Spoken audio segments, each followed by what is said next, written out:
Good evening, Excellency, ladies and gentlemen. Welcome once again to Cambodia Global Dialogue of Southeast Asia TV. Tonight, I have the pleasure to have an academic session, think tank. You probably know already Dr. Chhem from the Executive Director of CDRI. But we want to focus today more on the Mekong Lancang cooperation framework. As you all know, we just have the second leaders meeting recently in Phnom Penh, where Premier Li Keqiang from China came, along with other 4 leaders of the Mekong country. And there's a lot of activities, a lot of programs, a lot of initiatives that take place. But I thought that tonight we focus more on the academic side, on how Cambodia and other Mekong Lancang countries cooperate at the policy framework level, but also at a practical cooperation level.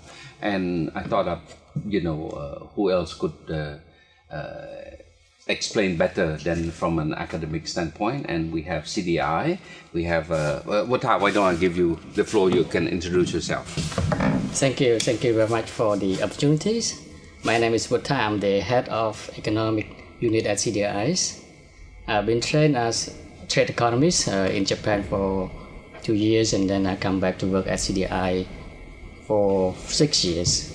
And then I moved to study international trade law in Barcelona, Spain. Okay. For another 1 year, and then I come back to work at CDRI. So most of my job is more on international trade, and lately I've been so much engaged in China-related issues, and that's the reason I'm so happy to talk in this show. All right. But I heard that you're going to leave us in a month or so to go to do your PhD in Australia. Oh yes, it's quite a privilege to get the Endeavour Scholarship to study in Australia. And it's at the University of Adelaide. Yes. But most importantly, I will be affiliated with the so-called International Trade Center at Adelaide. So hopefully I will more focus on international trade and trade-related issues. Good. When hopefully when you come back, the ASEAN would have already implemented the regional comprehensive economic partnership, the famous RCEP, right? So you'll be a great asset for CDRI, but also for Cambodia as a whole. Maybe a few words from CDRI. Yeah. So good evening again. Thank you for inviting me to your show. First, I'd like to take this opportunity to congratulate Vutha. He's quite a senior economist already, but this is a great opportunity to go to study further. My name is Chhem. I've been at the CDRI as executive director for the last almost going into my 4th year. How time flies. Yes. So the economic unit is quite well structured and with good Cambodian researchers there. Actually, currently, beside Vutha, we have 3 full-time PhD Cambodian researchers in the economic unit. Yes. And the diversity is amazing because one got a PhD from Australia, the other one from the US, and the other one from Japan.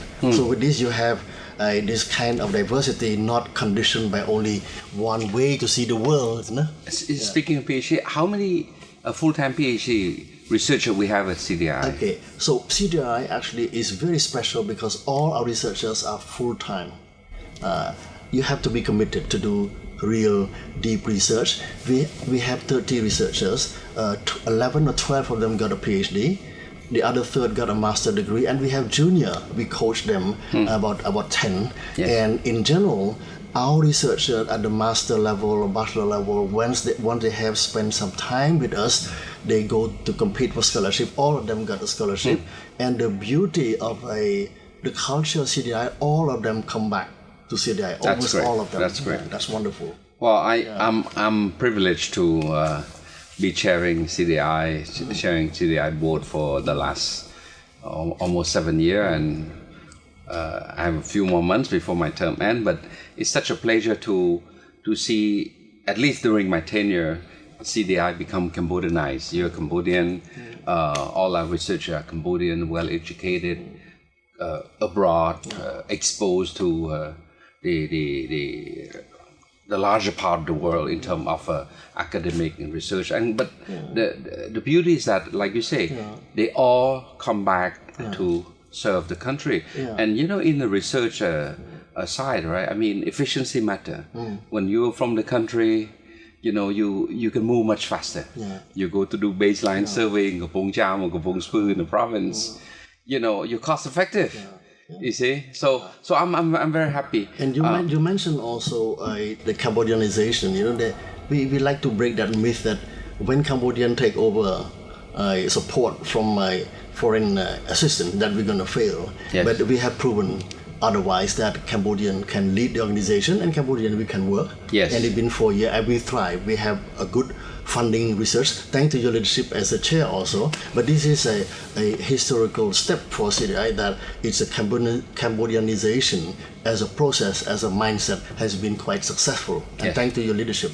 Well, thanks. I think it's a teamwork, but it's always been my ambition that, as a research institute that focus on our own country development in the context of the larger global and regional context, it's important that we have our own self-initiated policy consideration, right? But where are we standing in the global ranking? I understand there's a university. That's a very interesting point. When I came, before I arrived, CDRI never compete in this ranking. People argue with ranking, it could be positive, negative, but I think in order to be visible, you have to be on the world map. And there's only one university in the world, UPenn, University of Pennsylvania, that is doing that ranking. It's called Go To Think Tank. And UPenn is one of the US Ivy League, quite respected.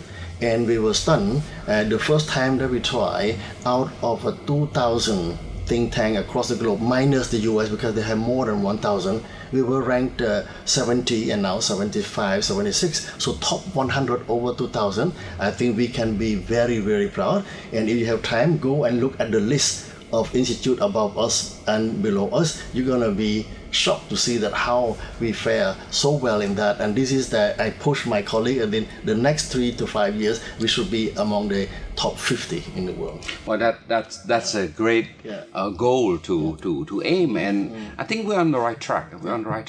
And that's explain why under this new Mekong Lancang cooperation framework, when we submit the proposal to the government of China, they have considered favorably our role at CDRI as one think tank. Perhaps Vutha, you can share with us a bit, how do we get that project, what it's all about, and perhaps also, the impact of our contribution. Okay, we actually get 2 grants from under the Lancang Mekong Cooperation Framework. Each of the grant have the total amount of $500,000. And the first grant is focusing more on the agricultural value chains. Yes. It's a type of regional research consortium that we are looking from the 6 Mekong countries.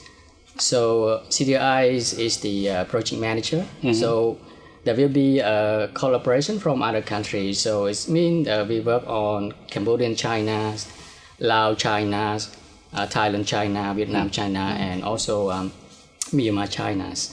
And the first project is about agricultural value chains. We try to look at what is the situation, the volume of trade on agriculture between each Mekong countries with China. And we also try to explore the challenges, what are the issues along the chains, and how can we resolve all these issues in order to promote the agricultural trade between the Mekong and then China. So the reason that the CDRI get the project because we has a lot of experience in managing all these regional consortium, which is for more than 10 years we get a fund from IDOCs. Yes. To run all of Canada. Of Canada's, and it's about the Greater Mekong South Region regional network, research network, I think, Chhem and net. So we are so much experienced in all managing on this regional research consortium. And then we apply for the grant, and then we get it. And the project not only has the research component, we also have the dialogue, policy dialogue components. So our aim is to get the research finding, and then we gather the key relevant stakeholders to discuss this is the research funding and what would be the policy implication. And that is project number one. Well, let me stop on project number one. I'm glad that you have this policy component, policy dialogue component, because ultimately is how the six country can benefit from each other learning curve. I mean, That's right. You know, we're all a agriculture-driven country, really, for the Mekong River, right? Of course, China, they have the agriculture, but they have other things. But in this context, how do you see, are there any area where different countries sort of excel or have a more competitive advantage in certain agricultural product or something like this? Well, this is the beauty of having the regional and comparative study. We look at each country, Mekong country, agricultural strengths and weaknesses, and how they interact with China and how they benefit from it. So, of course, every country has their own advantages, and somehow is so much similar and competitive with each other. But yet there is again the room where each country can benefit from the growth of China. China is growing so rapidly, and then it will be the big market for each Mekong country to supply agricultural goods. Okay. So the fact that we initially designed a regional project that composed of each Mekong country with China's, partly because we want to learn from each country experience and competitiveness, and how can each country get the maximum benefit from all. Good. Well, we're going to take a short break, and when we come back, until we look a bit how the strength of CDRI in the area of policy and dialogue, and how we can really take a good leadership role in the sub-region. So we'll take a short break.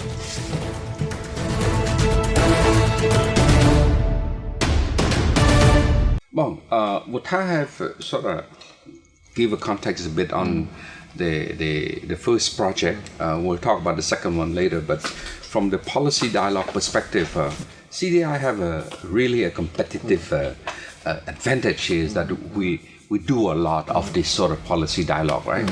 But any other area that CDRI have done, particularly in the area of policy dialogue? I think every year we do the Outlook conference. That's another area that we did well. Yeah, actually, absolutely, because actually when I came, we discussed with the board that CDRI should be a think tank for Cambodia, but should look beyond that. And the last 2 years, I think we thrived. We did a lot of interaction, networking. We are in a circles of network that overlap each other. I will name a few of them. The Asian Think Tank Network, funded by IDB. The South Asian think tank, funded by IDRC, the International Development Research Center of Canada. East Asian think tank, Korea, Japan, and China. And 2 years ago, we are very proud. We have been invited to be a founding member of the Global Silk Road think tank network. So with this, we are in interaction with many think tanks, talking a lot. So policy dialogue is our forte. We're used to that. And as Vutha mentioned rightly, we were running this, coordinating that grant with IDRC over at least 10 years. Right? So we're not just part of that regional think tank network. We are coordinating, we are leading this. So a lot of experience in doing that. And with this, we make a name in the region, and we are invited at think tank network, even from track 2 diplomacy, non-traditional security. So we see that actually we are very prepared for that. And with the China initiative, Belt and Road coming in also, I foresee a lot of more expansion of our role, because many think tanks from Europe, from Germany, from Sweden, from the US, from China. When they come to CDRI to consult us. Well, we'll get to the Belt and Road later on, but I want to shift back to Vutha a bit on the second project. What's the second project is all about? regional dimension, right? The second project have similar modality as the first projects. Okay. In the sense that we have the research component and then also the policy dialogue component. Also the regional research consortium. Yet the difference is the second project focus more on the issue on contract farming. It's important because contract farming works in one country, but it seems doesn't work in another countries. So our idea is to try to understand what can we learn from each country practice and regulatory framework and how can we improve in the contract farming. Yeah. And that again is a comparative study, Cambodian contract farming practice and modality, Thailand, Laos, Myanmar and China. And then at the end of the day, we're going to compile and synthesize the regional contract farming practice and modality and how work best and how would not work best. But in Cambodia, we do have quite a bit of a contract farming model, right? Some work, some doesn't work. Yes. Yeah. And yet, I think we are absent of the contract farming law, which is supposed to regulate all the contract farming practice and is solve the kind of issues. It works if the price doesn't change much, because it's a kind of pre-arrangement that the farmer and then the supplier come to agreement at the specified amount of quantities and then also price. It works because if the price is quite stable, everyone can accept all the price, it's okay. Yeah. But if the price fluctuates so much, farmer can change their mind, and then there is no other mechanism that the supplier can deal with all this contract breaching. And that is the challenge. That's a challenge. Yeah, I think I remember way back when I was in Ministry of Commerce, where the first contract farming was with the British American Tobacco, Kampong Cham, Chahai, Coston, and that's a good case where it worked, where you have a credible company, irrespective of the commodity that they grow. But look, cigarette people smoke, right? I'm not in favor of cigarette, but along the Mekong River for hundreds of years are people along the Mekong River in Yahai, Kampong Cham, Coston, they've been growing tobacco, right? It's a farming livelihood stuff, right? But I would say that a few years later, when I meet with them, they are able to send their kid to study in Phnom Penh, because the company is very good. They care, they have a good system, a payment system, advanced system, capacity building aspect, that sort of thing, right? So, but from what you say, there's a legal issue involved there, right? And from that project, you hope that we can learn from other experience from Thailand and other Mekong countries, Yeah, of right? course. We look from different dimensions. Most important is regulatory, whether there's existing regulatory framework that regulate all the contract farming. Second, we will take stock all the existing kind of contract farming from many years ago and why they work and why doesn't work. Is it work because does different commodity contract farming differ or something that has common factor that contribute to the success of contract farming? So within the case study, country specific case study, we look all different issue and dimension and also factors. The other country might look the same, and then when we come up with different comparative study, we can also extract some good lesson learned from each other. Yeah. I think rice is there's been some good success and not so successful model. Cassava lately has been pretty much entering that contract farming model. So I'm quite keen to see this outcome, because I think for a study frame under a sub-regional context, it's quite interesting because we sure can learn from what the neighbor does. That's right. This is something we learned from the GMSnet, the usefulness and the importance of having regional each country comparative case study together, and then we come up with a very useful synthesis report that extract all the key country specific issue and strength, and then the comparative and lesson learned. Very good, very good. Well, so I'm glad the CDRI has been able to tap this resource from the Mekong Lancang Cooperation Framework, and I look forward to see the outcome. And hopefully, when the outcome come, I can invite you back. Oh, but then you'll be in Australia already, so whoever replaces you will have to come and present the finding, right? But he's going to be back with more knowledge. All right, that's great. That's great. So, Bung Thi, back to what you mentioned earlier, the Belt and Road, Mekong Lancang. To me, is more like Mekong Lancang is more like a subset, a pillar, a sub-regional pillar of the larger grand scheme of the Belt and Road initiative that President Xi Jinping launched way back in 2013, right? Yeah. But CDRI is part of this think tank network. How are you doing there? Look, well, I arrived at the right time. I started in 2014. The Belt and Road was launched with a statement of vision from President Xi Jinping in Kazakhstan and Indonesia. Yes. And with this, we immediately foresee that there was something that is needed is a policy dialogue. Yes. Because great vision from great leaders at the top. Yes. But how can you translate that into a strategy and an action plan? So we will prepare ourselves that we should do something. And in the meantime, thanks to our partners in China and in the region, there were so many seminar forum on Belt and Road. Actually, we got invited almost every other month to the point that we have to be more selective. So my strategy is that number one is important. We cannot ignore the new diplomacy of China. Yes. There's a lot of thinking around the world, pro and con, but we are a policy research center. We don't argue with that. Evidence-based. Yeah, they come, we look for evidence. Yeah. And if you want evidence, you need to engage, to work with in the field there. So my first strategy is to interact. I travel a lot. At the beginning, my colleagues, why are you traveling? If you don't travel, there's no regional research project.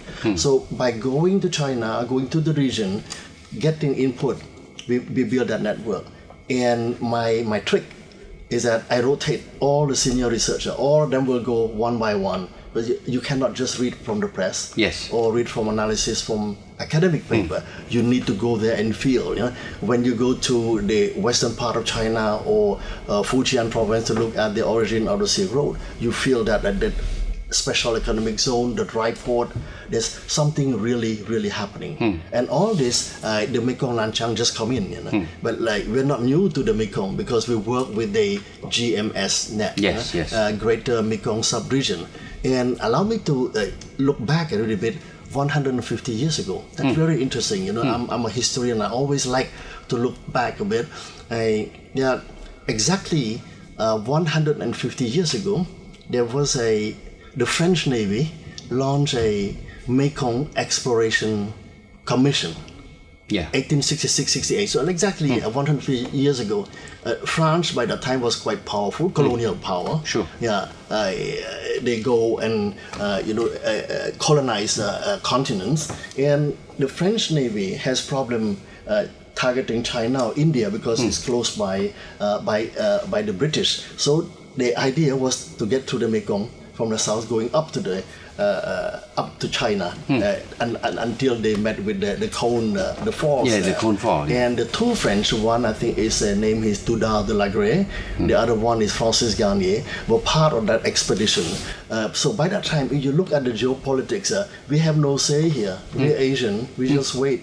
The West was controlling the British, the French, and all the others, colonial power. But now, 150 years ago later, you look at the Mekong Lancang is a business among Asian nations here, China and all the riparian countries. And this is just a change of that world order. It's very interesting, but this comes with opportunity for working together. There's nothing better than dialogue. You know, we both of us, we belong to the UN as a senior diplomat for many years. That dialogue is the best way to build peace. It's not posturing. So certainly the core interest of each country has to be respected. But when you have a river that no borders crossing 5-6 countries. There's a need for dialogue, Yes, yeah. and CDRI is participating actively. We organize also platform to allow all this colleague and partner through the think tank to come and dialogue and doing a kind of track to diplomacy also. So it's very exciting time. So Yeah. CDRI is ready for that. Yes. Well, we're going to take one last break, and when we come back, I want to continue this discussion more on the larger dynamics of the Mekong sub-region. You know, some people talk about watershed, some people talk about power shed. Yes. This would be interesting to have a good discussion.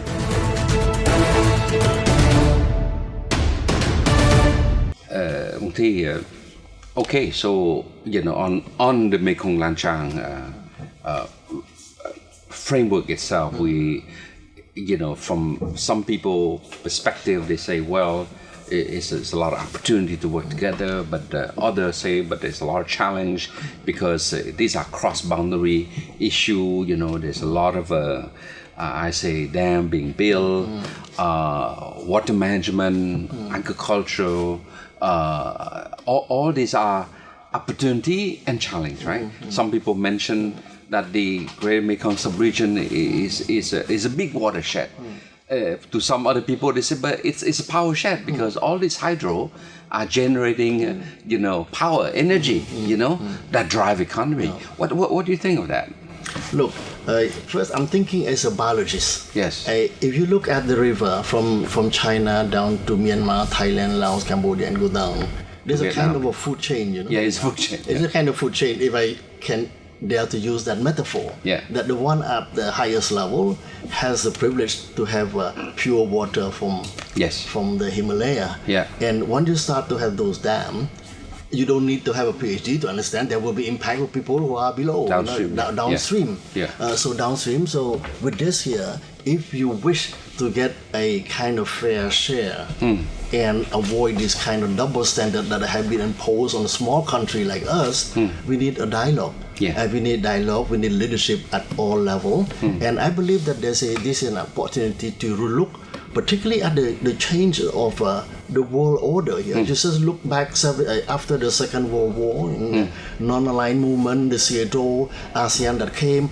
a lot of changes in the dynamics of relation between countries. And before, China was very poor, now China is very rich. I don't say that it's better, but when you have money, there will be a lot of initiatives. And when the country that has a lot of money bring initiative, country that has less is annoyed. Yes. So all of this, the most important is what is the core interest in Cambodia. Yeah. We are really at the lower of the food chain here. The impact on environment is quite worrisome.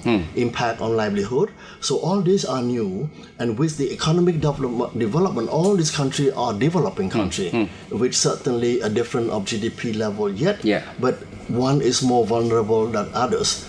Cambodia, of all the countries, suffer the most because of tragedy the last for 50 years, 30 years, the Khmer rule, the genocide. So it's not too bad that we succeed to now. Phnom Penh was a ghost country. Look at how we thrive now. So how can we manage to get the most out of the Mekong by negotiating, by dialoguing with partners in the region? Yes. But at the end of the day, you may have project, but you need investment in many things. And you're an expert. I don't explain that. But so a lot of opportunity for policy research and policy dialogue for CDRI in the future.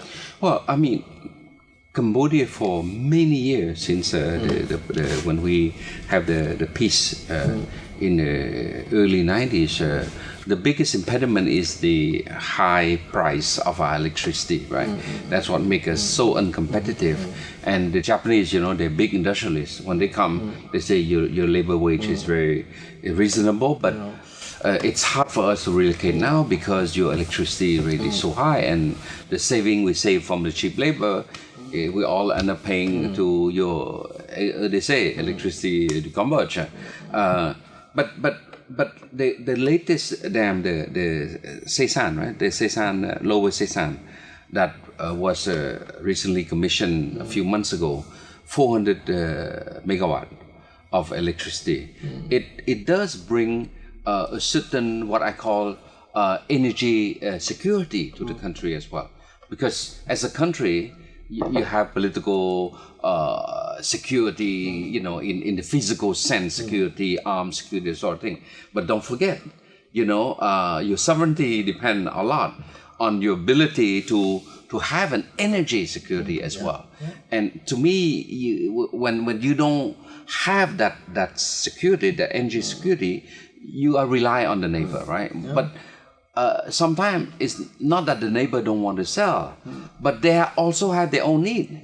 If we buy from Vietnam, we buy from Thailand. If Thailand and Vietnam economic development keep growing, it makes sense that they will reallocate the energy to their, industrial park first, Naturally, right? Naturally. So I think we're talking about the issue of energy. Look at Laos. You look at the satellite map of Laos. It's all mountain. There's a few valley, and that's where Vientiane, that's where Pak Se, that's where Luang Prabang is. But the rest all mountain, landlocked. How in the world they're gonna find a source of growth, right?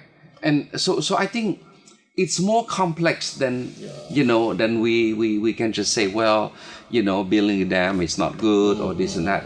It requires a lot of consultation, and at the end of the day, right? It's a platform where the lower stream country can raise the issue, and the upper stream country would have to be magnanimous in one way, but at the same time scientifically. Like you say, emotion don't go anywhere. No. And it's scientific. And this point here always said that, if in order to have a sound policy, you need to have a sound scientific solid evidence. Yes.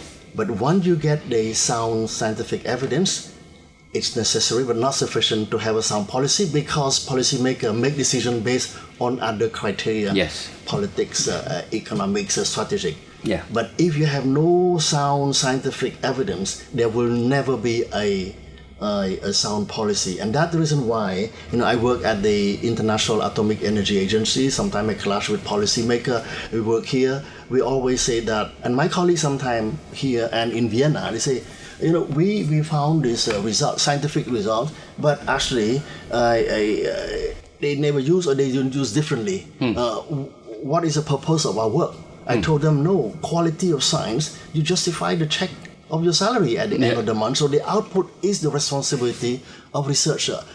Clear, solid research methodology, full-time researcher, no amateurish, very scientific. Once you get that, it's a clear paper for any government, and the decision is not in our hand, it's in the government, but at least the government will have solid scientific evidence. Decision making must be made first on scientific evidence, and the rest of the consideration certainly are welcome. And this is where I see the beauty of having this dialogue mechanism, because different country is setting up their own water resource institute.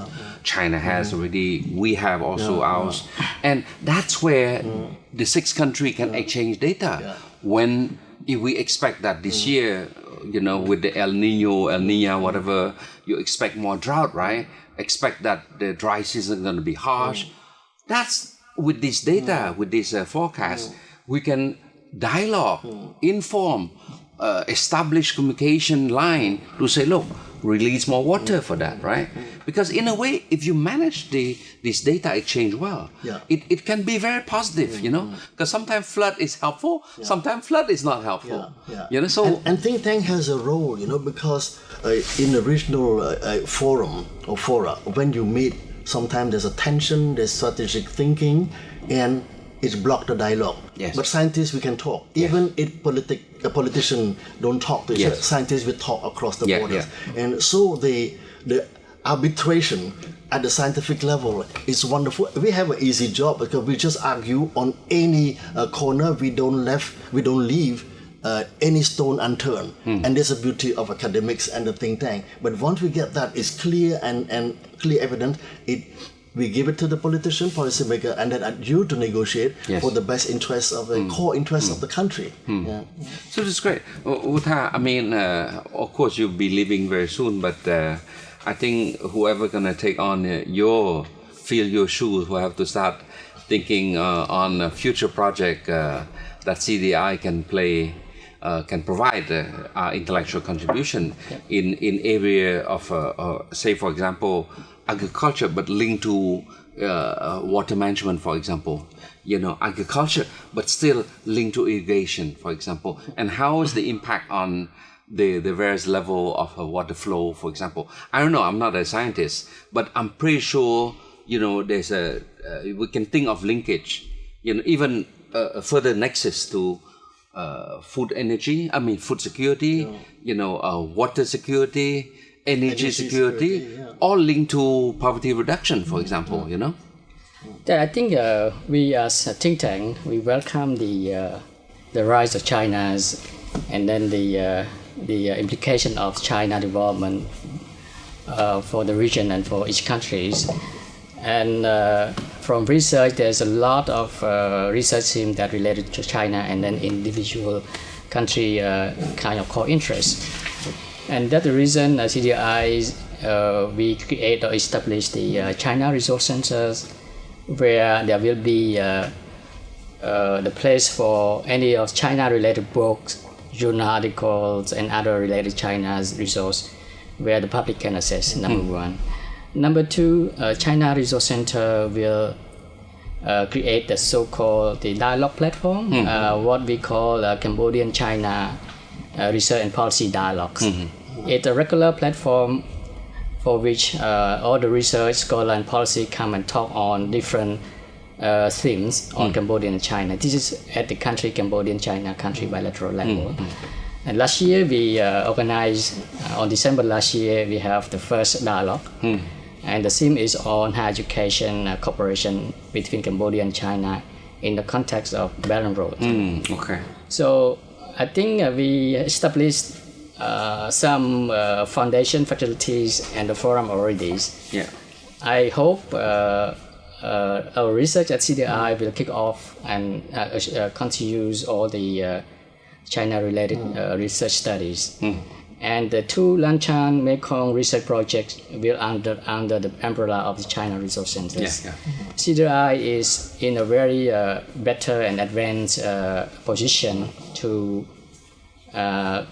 generate and to lead all the research related to China and the region, and then make a policy dialogue for the sake of the whole country's interest. Good. Yeah. Well, we're running out of time, Ong. What is your last few words on the Mekong Lancang Corporation? The Mekong Lancang is a big project with real fundings.